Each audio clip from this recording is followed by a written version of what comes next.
is now sharing a special moment with the children as sweets are distributed to them.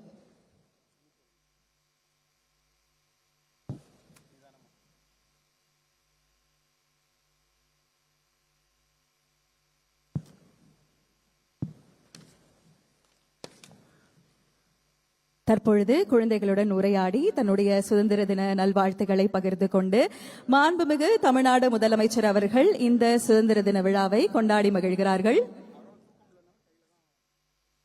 Ladies and gentlemen, I think this is a very, very special moment because I think the Chief Minister of Tamil Nadu is distributing the sweets to all the special children.